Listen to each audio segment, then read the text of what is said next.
Well, thank you for joining us, and it's a really pleasure to host you in our program, and thank you for your time. George, thank you very much for the invitation, and I greet you and I greet our viewers. Thank you. Despite the fact that you've been working in the aviation and in tourism sectors, this new capacity that you've been recently appointed gives you new possibilities and at the same time gives you new responsibility. Just please tell us and tell to our viewers and our audience, what is your vision with respect to the sectors that you'll be coordinating in this new capacity? I think today is the day when being posted on this position is of highest importance, and it is a very big responsibility due to the fact that we are now in the position to start slowly and safely reviving our aviation and tourism industries. I really need to highlight that I'm very grateful towards our Prime Minister who chose me over this position, who decided that it was a very good idea to combine tourism, aviation, as well as mountain resorts under one umbrella. And as you rightly know, these sectors are extremely interconnected, and it is crucially important that these two directions evolve together and develop together in a very extreme coordinated way. My vision number one when it comes to short-term strategy and short-term KPIs to call so would be fast revival of the figures and the conditions that we had prior COVID-19.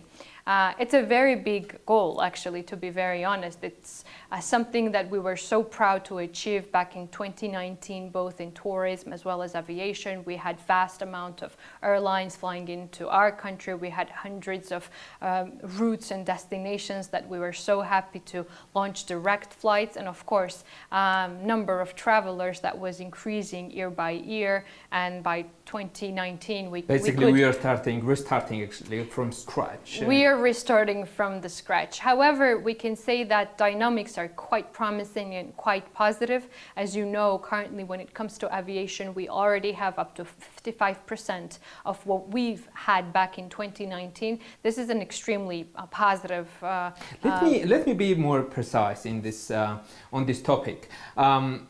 Despite the prediction and the thoughts, particularly coming from the international organization, aviation started to emerge from this crisis faster than it was predicted. And even Eurocontrol has changed their outlook towards Georgian aviation market. But let me ask you, what specifically needs to be done to stimulate this sector, particularly aviation sector and tourism? Of course, they are absolutely together in this battle. And what kind of mechanism could be created to increase the passenger traffic in the country? Number one would be ease of immigration regulations.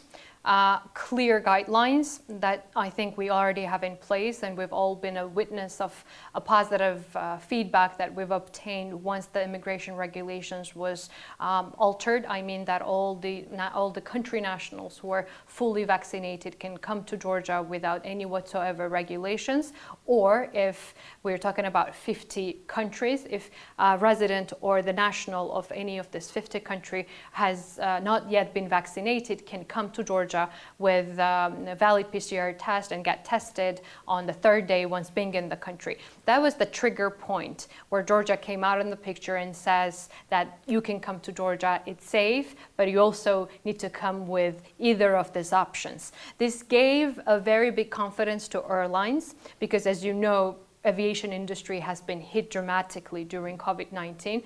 So obviously it's realistic that airlines are being pessimistic and are being more thoughtful when it comes to opening or going back to traditional directions. So this was sort of a guarantee for an airline to launch direct flights to Georgia, as there was no whatsoever hassle related to traveling to Georgia. We've seen that airlines started with weekly 1, then increased flight frequencies to weekly 2, then weekly 3, and there are some directions. For instance, I recall now Saudi Arabia, and from the moment direct flights were launched, airline decided to go big, and we currently have 23 flights per week.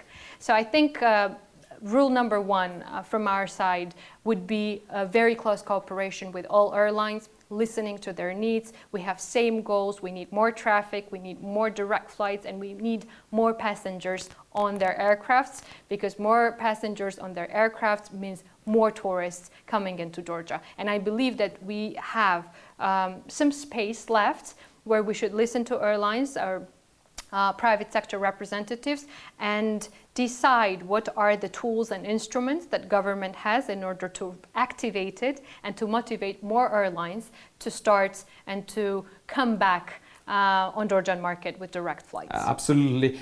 In this very difficult situation, it's crucial for particularly big players from the Middle East and from Europe to see joint efforts of private as well as public sector, and I'm glad that you are sending this message to the sector globally.